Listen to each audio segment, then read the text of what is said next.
Well, first of all, thank you very much for the invitation and for allowing for so many Portuguese students to come to this international school. It's been great. I mean, it's in the end of the week. I can already say it's been very good. We're learning a lot, and I thank you very much, because after this, I think every student will be a little bit better at what they do, and that's the most important thing.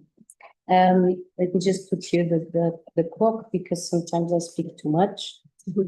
So also being in the end, more than I will give you examples. I'll pass on my PhD. There was a couple of years ago, but I also will do. It's a series of references, some provocations. So in the end of this talk, you can be a little bit curious about something. That will be my purpose. Okay. It will be about what I have been doing, of course, in research, why, about methodologies, and about the last research project I've been involved in. So it's more like food for thought, basically, not that you can take from here into your future projects. Maybe not so much for what you are doing exactly now, but who knows?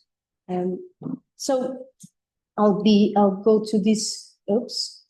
These 3 points. So first of all, ecological thinking. What is this? Not only as a theoretical background, but also as a way of thinking and as a way of designing through this perspective. Then a little bit of water management, combining with public space and the matter of climate change. This is a bit about my PhD and some things that came out of it. And then finally, I put all this together because I thought it like rationale for the last research project I've been involved in, which is the construction of the Metropolitan Public Space Network, now this in the particular lens of water. So, ecological thinking. First of all, what is ecology? Well, we all know it's the study of the living creatures and their relationship with the physical environment. But what is most important here, I think, which is not only the data and the evidence-based that this type of science gives us, but it's fundamentally because it's a relational. The interesting thing is that it's a relational science. It studies relationships, the processes. So it's this that interests me most.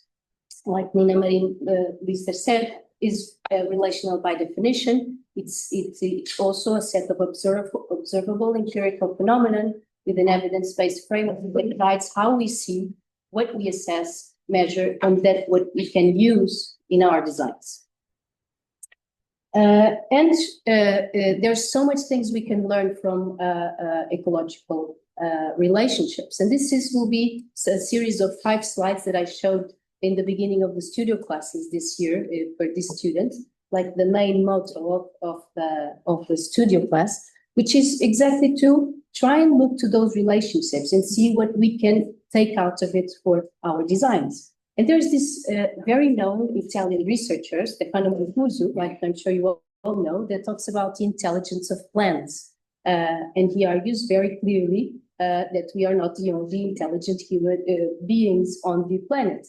And he explains what he means by this intelligence of plants, and with a series of examples. For example, in a wood, when the wood of the forest is growing, there is this phenomenon called the shyness of the canopy. So the trees, they do not touch the canopies, they do not touch each other, ever, because they want everyone and all the community to grow with the same possibility. On the other hand, what we see in the forest is not everything. So the forest and the tree exists in a whole volume, including the roots. And although they don't touch each other in this shyness of canopies as this phenomenon, they are profoundly interlinked in their roots, in their mycorrhizas, in all that life that is happening. They're not only profoundly interconnected, they communicate. So if there's a danger, like a fire or some plague, the roots communicate to the rest of the forest to say, prepare yourselves, because something will come. And then Celine Bauman, who is a landscape architect, this has been visiting in the ATH in Zurich. She has put this argument forward as well, which is that the plants can teach us a lot. And here I say the plants, but many other ecological systems. And she challenged this. Instead of, if we listen to please understand that instead of trying to care for nature, we should care with nature. So leaving that pedestal of some sort of authority that patronizes a bit nature and put ourselves in the same level as nature, and that way we can learn more from nature, and in that sense have a better quality of life and so forth. So this was the challenge that she proposed, and I think it would be interesting to think about.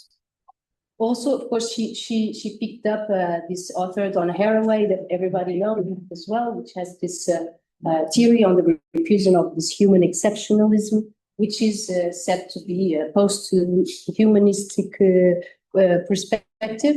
That does interest me so much. I think we are still want to be humans. We don't want to be plants. Regardless, it's interesting as a provocation to think that, like this collage, if it was a society of plants deciding on legislation, on what to do, what it would be different and why. And I think a lot of things we do, we could have learned from that way of thinking. And for example, one of the things that hinders a lot the way ecology works in our city is the excessive deterministic rules that we have. And plants do not follow that. Ecology does not follow that deterministic approach because it evolves, because it adapts, because it is flexible. And this is a story of this garden, of this also. I brought you a number of references from my discipline. I'm not collegial in the sense of the, but it's since that we are indeed from a different discipline, I think it's good to share so that we can have more common references. So this is another reference of Nina Marin Lister, a professor from the United States, and she talks about a very experience that very brief, not brief, prolonged in time, but a very almost insignificant experience that she has, but that is very explanatory of what I mean by this deterministic approach that a lot of times hindered our evolution in regards to this relationship with nature. And that is her backyard, and she was not allowed to have this in her backyard because it needed to be grass, it needed to be with just a few species and so forth. And the way that she was able to do this was through a series of court actions. So, and you see, also there's an aesthetic problem, there's a cultural problem altogether. So this is an example of what we can learn if we were to think more as an ecosystem. The other thing is that of this tendency of us to be focused solely on our head and lose the rest of our senses. This is a picture of these two young guys who are very happy. It's very funny. The energy field is so big that the hair went up. Unfortunately, it didn't end very well in this situation. They were probably the one who was taking the picture, were the only ones having fun with this situation. I probably wouldn't see any animal or any living creature in this situation. They would be hiding or doing something. And what this shows is that they were completely out of the other senses of their existence. They were thinking only of the head. They forgot to feel that maybe it could be very dangerous to be there. It didn't end up very well. What is argued in this research paper is this exactly this: is the rational mind of us as humans is made irrational when it fails to recognize its limitations in a complex system. The sense that it fails when the rational mind fails when it fails to recognize that we are not only rational.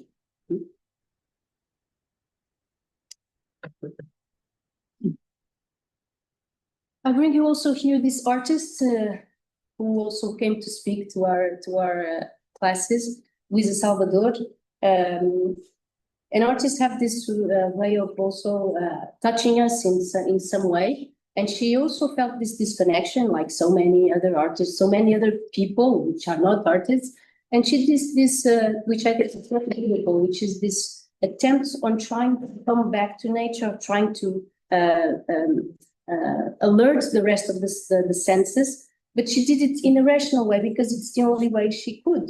But she insisted, and so she systematically wrote things in a very huge amount of space, things such as the love for soils, and she repeated the love for soils, in the sense of this systematic, like a prayer, we will continue to do so that maybe you can leave a little bit of your rational mind and enter this other type of world, which is not supposed to be unknown to us, but somehow it is. So the love for soils here is the sopro das folhas que não voltam. So the sopro, como é que se diz o sopro? Somebody help me. The blow of the leaves that don't come back.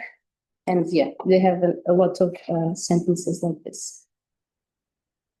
So ultimately, what I mean is this. Today, ecology is culturally valued. So everybody wants to be green, every party, well, almost not every party, wants to be green, do green things, which is not the same to say that there is a culture in ecology, okay? And this is perhaps one of the purposes that I'm interested in. So I now highlight three principles of this ecological thinking that can be applied in our designs. It can also be applied in our way of living as a habit of thinking, as a habit of doing things. This is very basic, but also very difficult sometimes to apply all of them. But I will just give you these notions, and I hope some provocations arise and that you'll be curious to develop them further. So first of all, to promote multiplicity, diversity, and interconnectivity of relations. Not only the relationships in the systems itself, but also in between systems. And it's like our own relationships with ourselves. We are as more rich as we are rich inside, and as richness and multiple and diversity are our relationships with other beings. So it's more or less the same. Also, for us to accept an open-ended process of cycles and systems. So this here is the matter of time, okay? So the full recognition that whatever we do in design is always open-ended. We don't have that key ready for the whoever it is to use it ready. It will never be finished. It's all the time incomplete. So in that sense, we use time as our leading force. It's not only our time, because our time, and you see we have St. Agustin here, who has a lot of very interesting things to say about human time, but we work with other times, the geological time, which is completely different than the time of the butterfly. And we have to combine all those times together. Also the representation of time, also the irrepeatability of moments. It's kind of complex, but it's a very interesting challenge. Most of all, what is important is that we know these different times and that we try to follow the way, in a sense, because it is an open-ended process. We want time and that systems to continue what we have started, to try to, if we block the systems, then we are not working with us. And then to embrace uncertain and variable dynamics as a driving force for positive change. So here, to consider uncertainty not as something that it's bad because we don't know, but as something that can actually be a source of richness for our designs and for our way of thinking. So here I'm talking about adaptive designs, flexible designs. I'm also talking about the idea of exploration, of exploratory projects, exploratory ideas, Also a concept set by Jack Aaron from UMass of safe-to-fail design solutions, for example, where I try, where I assess, but include uncertainty in our designs, not exclude it just because I cannot control it. So relax a bit on this idea of having to control everything. This is the part that is more artistic, more sincere, related to the senses. What's coming next? I don't know. So another way to say this is this statement by the founder of landscape architecture in my school, that he says that what we do is arts cooperative natura, which is the art to make, to convince nature to collaborate with us. And this has everything, basically. It's an art, so it has that subjective side of we never know, right? It's exploratory. And it's also a proposition, so it promotes to do something. It's not just analytical like geographers, or which is very important for us, but as architects, we want to change. We want to give alternatives, right? We want to do change for the better. And then the nature. In order to do this, we need to understand that the systems very well. Otherwise, we don't convince anyone or any system. And a very important reference on this is this book of Ian McCarthy, also in the 60s. So you see these two authors. So Caldera Cabral was in 61, 62. This is 67. This is the first time where these ecological principles were, what do you say, profoundly applied in the regional planning, and with much, what do you say, robust framework, theoretical framework. So this is a very important reference for us. You see here the difference between design with nature says it all, right? Design with nature says it all. It's a bit different from solutions that are based in nature. This one is profoundly ecocentric, the other is anthropocentric with benefits. It measures with, design with, or to have measures of nature. So there's a slight difference that is sometimes big, sometimes not so big. Okay, next point. So now try to put all this together, which is water management, public space design, and climate change, a bit of my PhD here. Landscape. Landscape, as we all know, is an image. It represents the identity of it. And that's very clear when we look forward to how communities have dealt with water systems, for example. Not only water systems, but water systems are particularly relevant. By analyzing exactly how a community deals with its water, we can understand a lot about its identity. This is very important because we are architects, we are designers. So we also have a responsibility to say what it is, how it is that we want to manage water and the natural systems, because that will reveal who we are as a community, how close we are, how distant we are. It's a matter of decision, social, economic, political decisions that shape the way we are as a community. And landscape reveals that very clearly. Yes, this is an image in Lisbon of a man collecting leftovers of water because he knows they will be missing when he wants to irrigate his garden, his vegetable garden.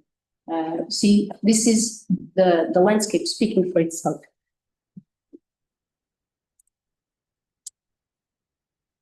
So in water are the systems that are basically unsurpassable.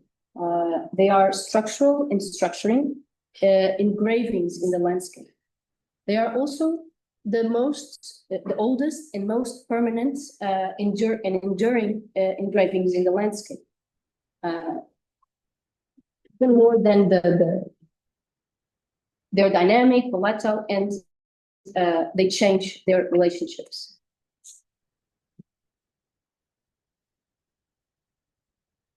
On the other hand, when we think about cities and urban territories, public spaces are now diminishing in scale.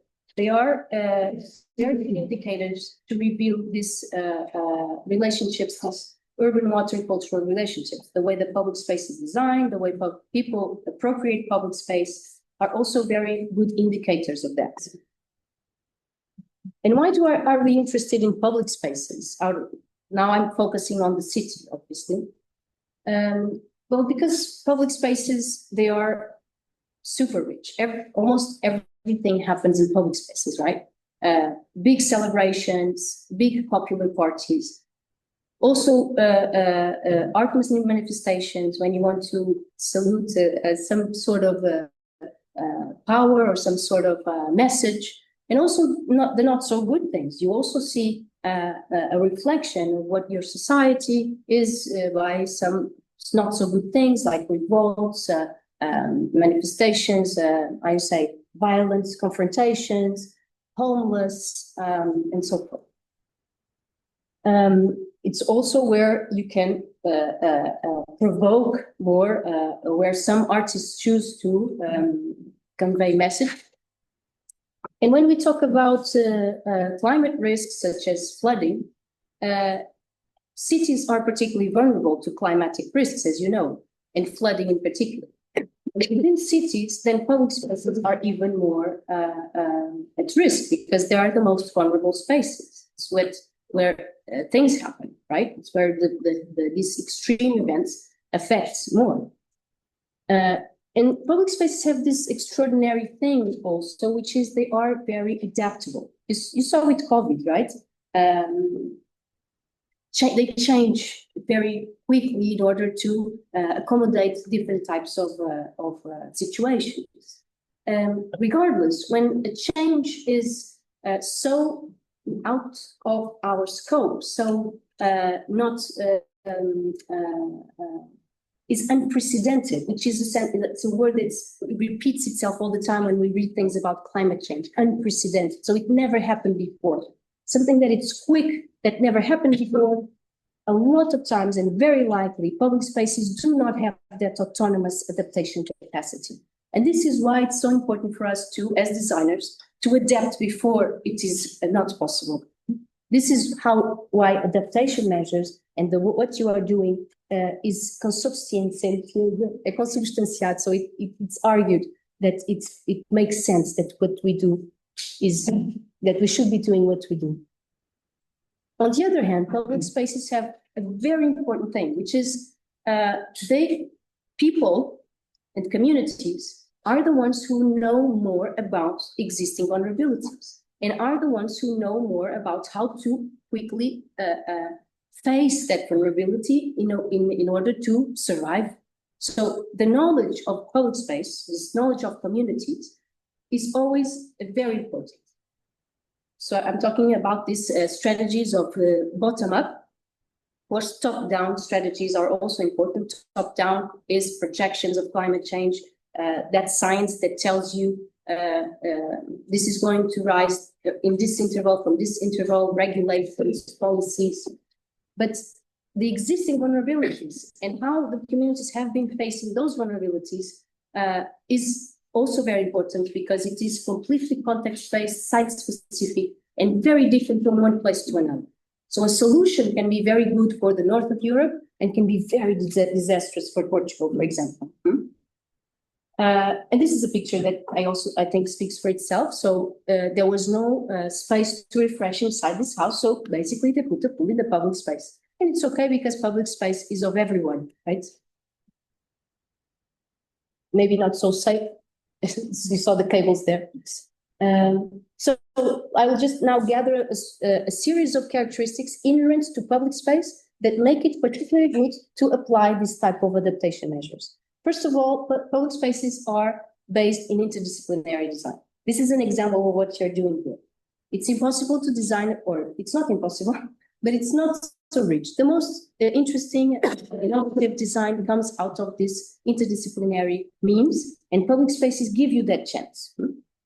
Public space design gives you that chance. Another thing is the fact that public spaces entail multiple purposes, or as we've been seeing through history, they are more successful if they do entail multiple purposes. So if I apply flood adaptation measures, it's very probable that I'm also tackling other sectors of climate risks or sectorial needs, such as water purification, microclimatic melioration, well-being, so forth. Also, it promotes community engagement, which is particularly important when we think about climate change and this unpredictability of the future, and the fact that we never, to include this uncertainty, which is the fact that communities are a very important agent of monitoring, of agency in themselves to maintain, to manage, and to appropriate the measures as their own. Remember that thing of the project is never closed, okay? So community here gains this brutally important significance. And it's about the title as well, of caring for. Okay? To care for, you need permanence. Again, time. You need time, you need permanence, you need to be. It also comprises an extensive physical structure. This is very important for water. This is very important for any type of flow. An opportunity. Another thing is exposed and shared value. So in public spaces, investments like infrastructural investments or drainage pipes and underground reservoirs can be exposed and for all if they are applied in the public space. If they are camouflaged underground, it's an investment, it's important, but it's not, doesn't have these multiple purposes.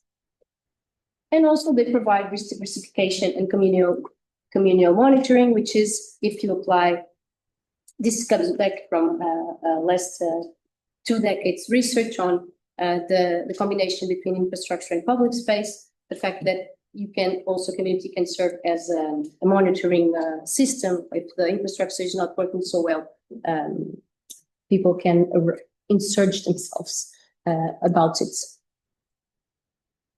Okay, so now I bring you another reference, which is Brown et al. She's an Australian researcher, and her team, Rebecca Brown, and she, there are a lot of people that try to describe the evolution, like our relationship with water management throughout history. But Rebecca Brown makes it, I brought only her, because she is more propositional, and it gives us a tool to envision the future of our cities. So what she proposes is that the relationships of cities and the water management encompasses developing stages. And she divides in this 6 one. So I will not go very much deep into this, but you can imagine the water supply cities, so the ancient cities, the aqueducts to get water. Water was free for everyone. The social contract with water was very simple, very, very basic in a sense. Then came the sewage, the sewage city. This had matters to do with salubrity. So 19th century, we start to put the drainage, the sewage on pipes because there was these problems of health. So talking about Cerda, Haussmann, San Garcia. Then the train city came with the problems of extreme big flood events. So cities got flooded and there was this disaster. So dikes were built, walls were built, deviation tunnels. Okay, the tunnel of Barcelona. There's a huge deviation tunnel that catches the water from Barcelona. Huge underground reservoirs. This is the drain city. Then we figured out that in the waterway city that this social contract with water could not be completely free. So it's not all the mandatory of, there was some, so it was not completely the fault of the government that the water would do some harm and some damage. So there started to have this punctual renaturalization of water courses, some drainage basins here and there in the city. But it started to change this paradigm. Then the water cycle city, which is the city that integrates the water cycle in its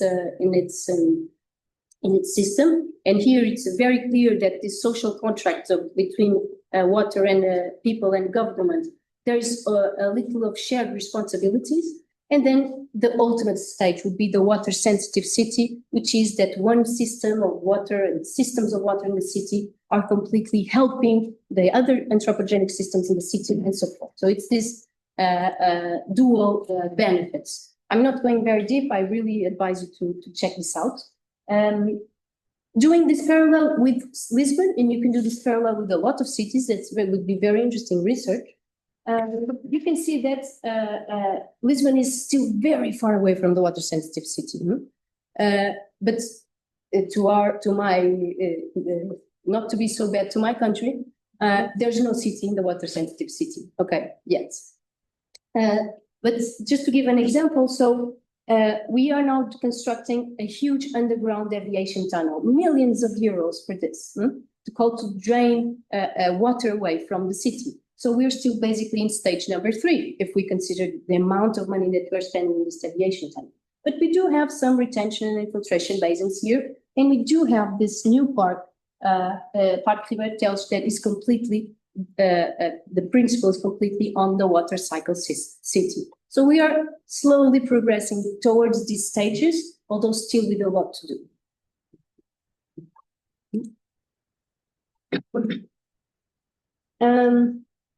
And this is,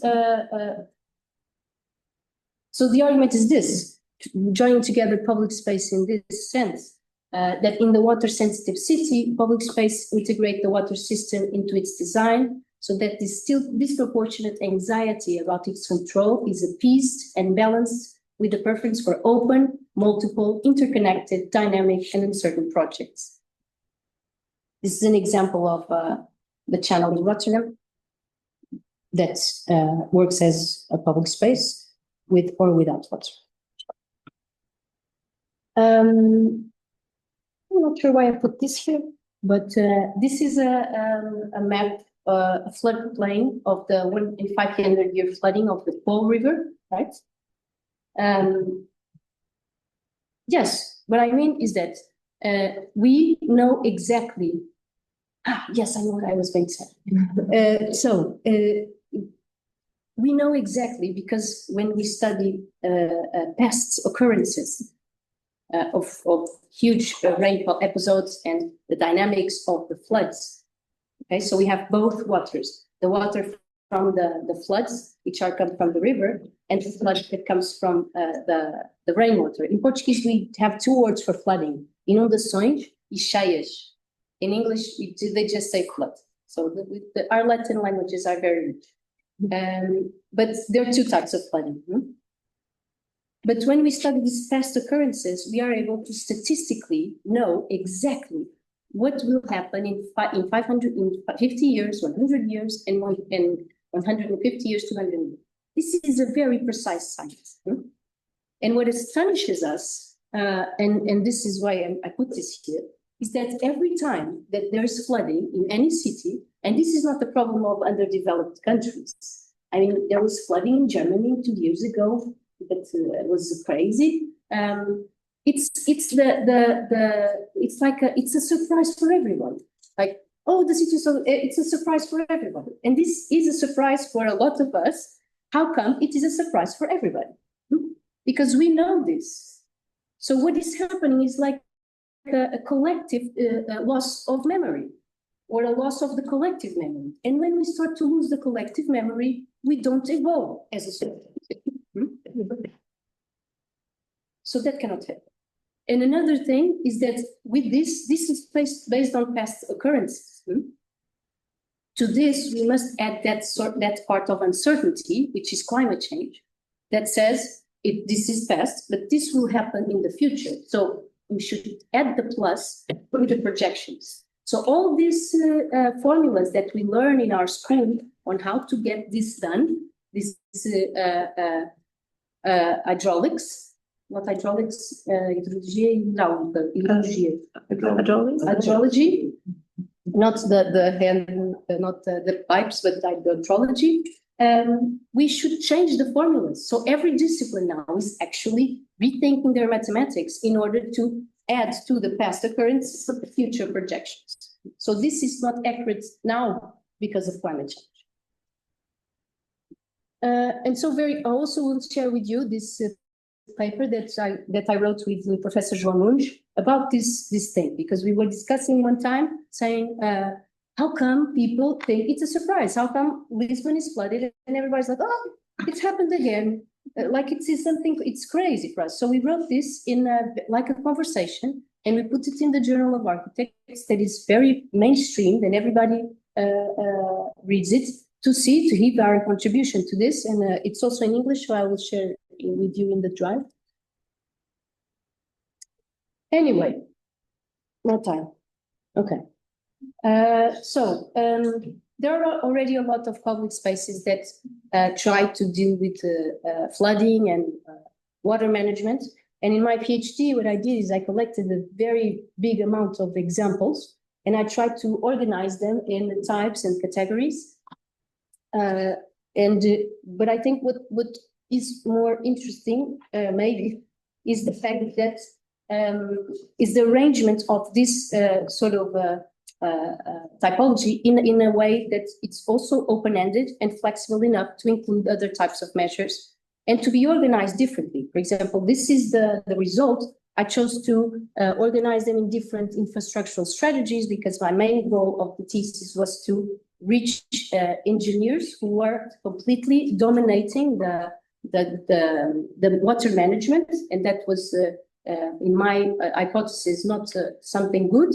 So in order to have the same, to have a dialogue, we need to find out some basic terms, some basic concepts. So I decided to organize them in these strategies, but I could organize them completely different. I could say what is nature-based, what it's not, what is cheapest, what it's not, by price, by location, in the hydrographic basin. I could organize this completely different.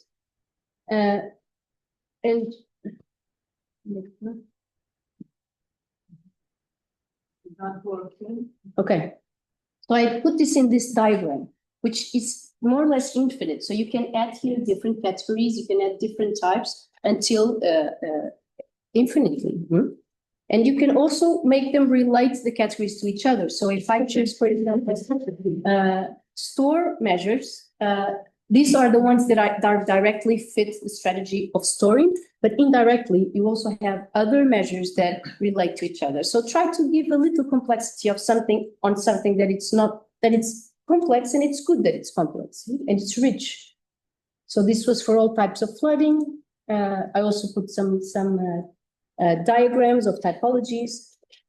This is like based solutions, not all nature, but this is based solutions. This is the opposite way of tackling the same problem. One is through design of the systems, and the other is through solutions that maybe are better applied in places where the systems are not so easy to work with.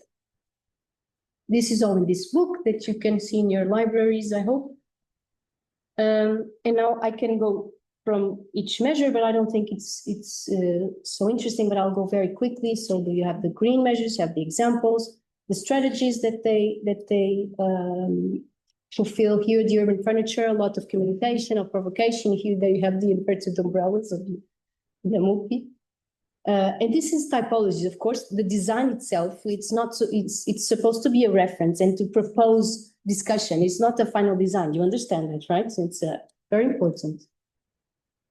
With the examples of everything, I'll go very quickly. Here also the thing of the umbrellas. Here the Parque Well has all these plaza that then trains into the pillars. Barcelona has a lot of examples. Here the very known Rotterdam, also plazas that have underground reservoirs, and so forth. Also the difference between retention, detention, and so forth. It's good that we have a shared vocabulary. Otherwise, sometimes we say the same things, but we think we are saying different things, but we're saying the same thing if we don't have this shared vocabulary. So it's an effort. That's why it's so enriching, this experience for all of you as well. Lots of examples. Okay, this is all free to access in the internet. You have explanation for each type, you have explanation of the case studies, and how to work with that diagram. La la la la. Okay.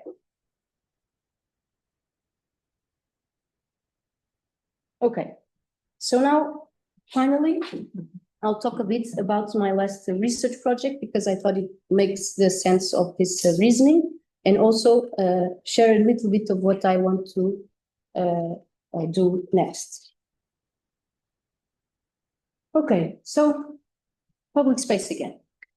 This project was about creating a metropolitan public space network. So of course we started off by, again, another state of the art. That's another very interesting thing about public space, is that it is always redefining itself. What it was public space yesterday is not what public space is today. That's amazing. For our research, we picked up this definition as the bigger reference. Of course, we had or studied again that, which is of Oriopoulos, that says the public space is the structuring fabric of urbanity. It's mix, density, collective, multidimensional uses, continuity, temporarily, sharing, biodiversity, image, and representation are all concepts that define the urban intensity of different parts of the metropolis. It establishes the imaginary of the territory. This is very important for us. When we design public space and when we design in different scales, when we have this elasticity from the public space design to the metropolitan scale, we are designing not only public spaces, but we are designing the territory. For those who live there, for those from elsewhere, for those who cross by. Public space is for everyone. And it's up to the public space to play this essential role of infrastructure of the metropolis. This is the supporting of the living environment. So this acknowledgement that public space is over a supporting living environment, which is landscape. It's also paramount in our research.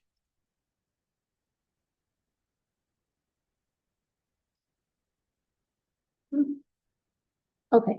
So the main aim was to map, decode, assess, and discuss the combined result of public space improvements since Expo 98. So 25 years from it. And the hypothesis was that if we conceived and shaped the public space in a metropolitan scale, we could more easily combine synergetic problems of today's society in a more effective way, such as mobility, housing, and green and rural infrastructure. So we did the survey of all these projects. We had more than 1,000 public space improvement interventions for the last 25 years. This is, first we started off with 200, only 20 years, but then we went up until the day of today. And we got in these three big areas because we cannot tackle everything. And this is all available online. So we did these little booklets that study the public space interventions for these different thematic areas. So green and rural infrastructure, walkability and active mobility, and connected neighborhoods. We also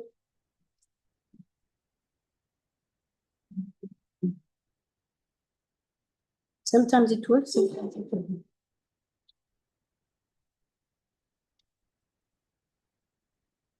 Okay. So we also had a very important part of that exploratory nature. So we did summer schools, not so intensive workshops that were not in summer. Also master theses, PhD theses, working on exploratory projects in this regard. And also we ended up with a policy brief, again, trying to put in regulations that are usually strict, some flexibility, some new ways of governance.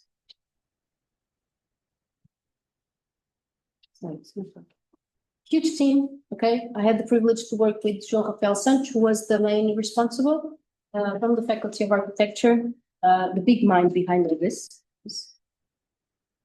And yes, so we started to question this. What is the role of public space nowadays? What's the role? What types of public space have been implemented? What were the chosen locations? Remember that metropolitan area of the city of the capital is very unique. There's a big inequality between municípios, communities. So why were they chosen and why? Where did the funding comes from, right? And what are the relationships that these projects have to each other? And we ended up also with an atlas of this public space that from here, so many research can arise. And you're feel free to use it and we will appreciate that. So here it is, the mapping, the final mapping. Now you can fast just to give some ideas of what it is. So you have Lisbon, oops, put back. So Lisbon is here for the ones who don't know, these are the surrounding municipalities, AUDe, to give some idea. And then we started to study this in basically three different scales: the scale of the design projects, then the medium, intermediate scale, and the metropolitan scale. Of course, we did all these things that we love to do, these comparison tables, which are more beautiful than actually serve. But then we make it serve for other things. So we systematized different types of interventions. Okay, I will not go into that. Yes, it's good. How it is framed in different parts of the city: waterfronts, valleys, intensive urbanization, AUDe, which is formerly illegal areas. Okay. And then we started to assess all this, like what was the evolution in time in the qualification of public space. It started in Lisbon and then repercussions to the Metropolitan. You see, there's a huge investment in the capital. And there was a bigger investment in the last years and not so much in from that period. And we started to do that. What were the financing promoters? So mostly from municipalities, not so much from European funds and others. This is an example of how the booklets are shown. So for each, we didn't do this for every public space design, as you can imagine, but at least 10 for each council, commune. So this is an example. So you have all the information of the promoter, investment, the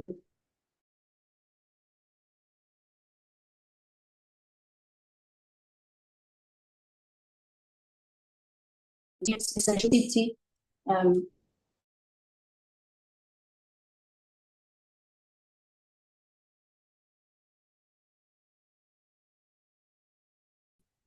picture or to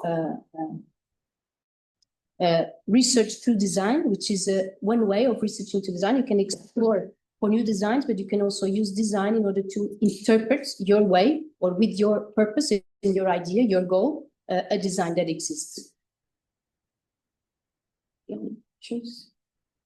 And this is what we did. So the equipments, the collective equipments, the public space, the connections of public space, the relationship, the porosity that this public space has with the remaining areas, and so forth.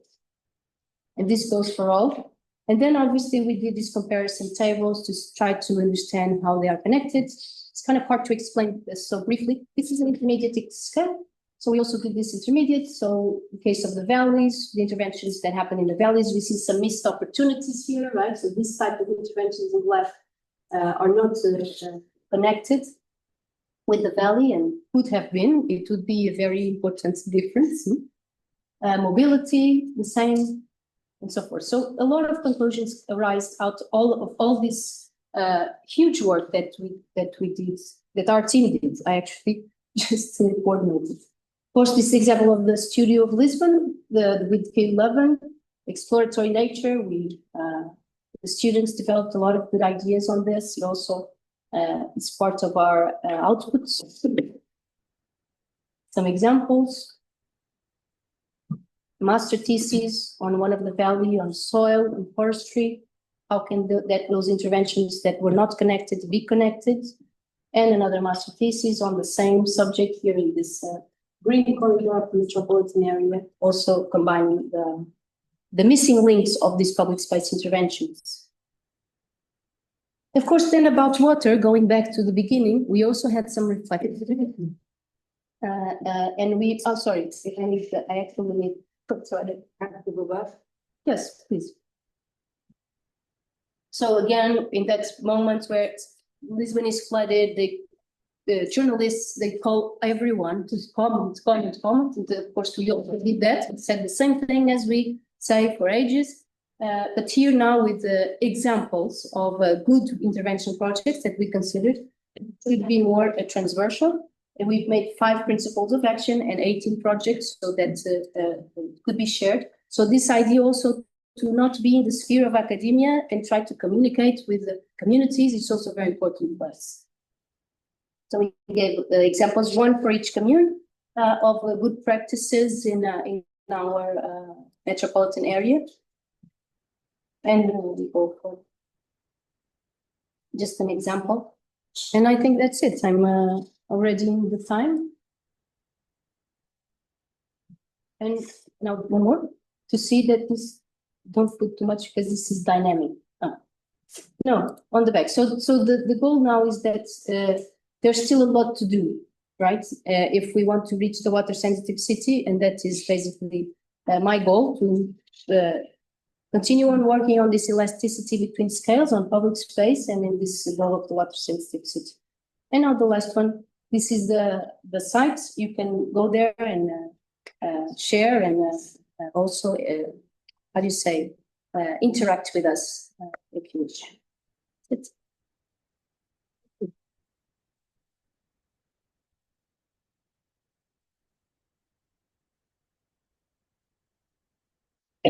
I'm free to answer questions if you have, if you are. So does anybody have questions? Hi. Thank you very much for the presentation.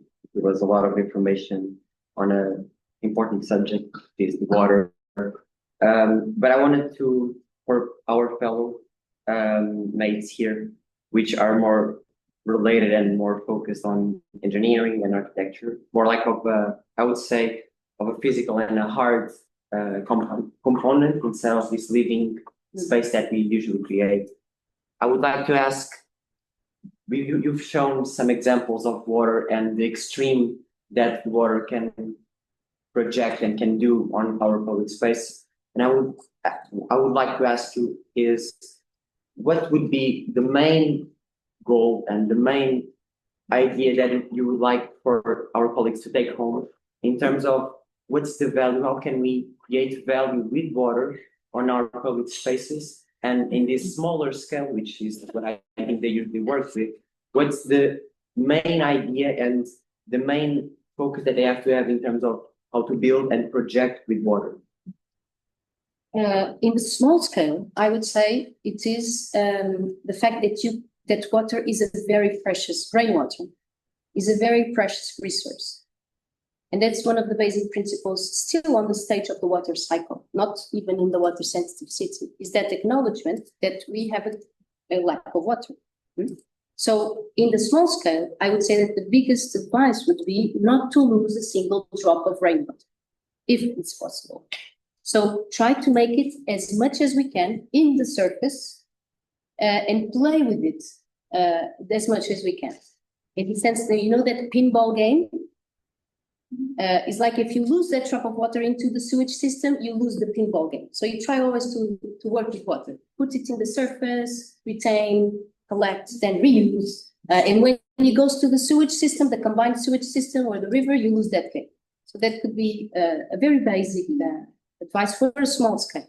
The big scale is about space. When you say public space and nature, space, water, nature, trees occupy space. Space in public space is a lot. It's completely political. Space for you, space for me, space for infrastructure, space for buses, space for this and that.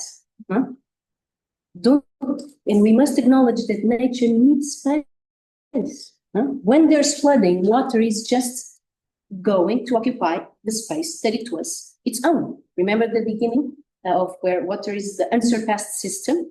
It is an unsurpassed system that has a volume, that has a place, that has been here before and it will continue.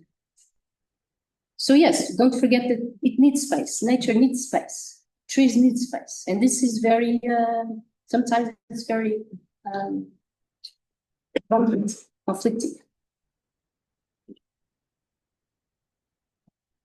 Anyone? No, thank you very much. It was really thoughtful. Very good lecture that was made. A research that is very well structured. This is very important from the theoretical point up to the practice. We should have to do. I really appreciate, as he said, my heart. A lot of sorry, I'm not joking, but give me a lot of, to everybody, new starting point. This is very important. What I would like to match also with the summer school is that the nature, of course, is a system. We see most of the, and so now we have one day, but there is always time to think and to put one more word, one more line, to understand that your project, it's not an aesthetic design of one room. You can put the wallpaper that you want, and furniture that you want, to make style. But it's a part of the system. So for me, this lecture is an invitation to express just a little bit. It's the one that loves Nicholas, a diagram, or maybe my project can be replicated in other places up to the river or up in other squares and make a systems. Think a lot of, for example, the rainwater. City as Venice, historically, take the rainwater, because they cannot use the water from sun, was already dense in 18th centuries, almost as it is today. So it's very dense city, and they could survive only with rainwater. Yeah, maybe they don't have the washer machine in the house, but I mean, an amount of water for self-sufficient agriculture they have, for to drink, for to prepare and cook. So, I mean, she's right. We lose a lot of water and natural aspects because our modernity forces us to be with a pragmatic solution for every kind of problem. And so, maybe with the help also of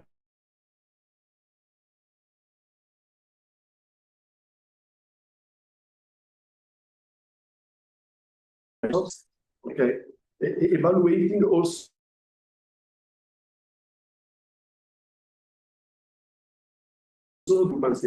sorry to say this today, we talk a lot with Gaia and Luca. We start with a big analysis of the city, where the water goes, but we are not this. Okay?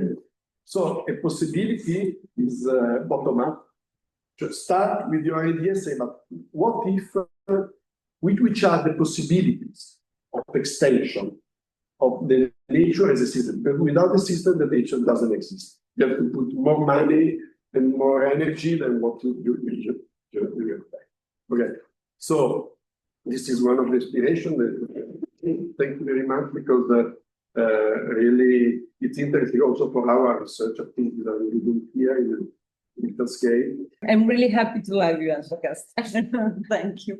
Great.